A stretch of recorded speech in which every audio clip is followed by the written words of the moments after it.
Tuloy-tuloy ang damage assessment sa Southern Leyte kasunod ng 5.9 magnitude na lindol. Ilang tulay rin ang pansamantalang isinara habang tuloy-tuloy ang clearing operation sa mga lugar na nakaranas ng landslide. Nasa linya ng telepono si Rayan Arinto ng Philippine Information Agency Eastern Visayas. Rayan? Patuloy ang naisingasagawa ang damage assessment matapos na yanigin ng 5.9 magnitude na lindol ang probinsya ng Southern Leyte kaninang alas 7:59 ng umaga. Iniutos ng Department of Public Works and Highways ang pansamantalang pagsasara ng kaliwang bahagi ng Liluan Bridge.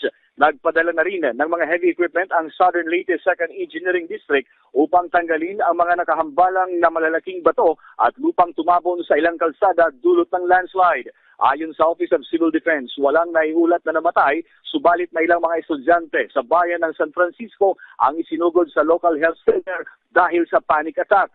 Iniutos naman ng lokal na pamahalaan ng San Francisco ang forced evacuation sa mga barangay na posibleng maapektuhan ng landslide dahil sa patuloy na nararamdamang aftershocks. Ayon kay San Francisco Mayor Benedicta Chauzon, hindi na muna nila pinayagang bumalik sa kanilang mga tirahan ang mga taga-barangay malikod dahil sa panganib ng landslide. Nagpaabot naman ng agarang tulong ang Department of Social Welfare and Development Eastern Visayas sa mga biktima ng lindol.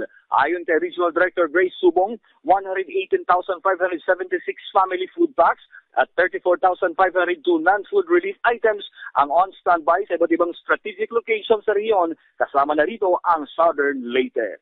Mula sa Philippine Information Agency Eastern Visayas, Rayan Arinto, Balitang Pambansa. Maraming salamat, Rayan Arinto.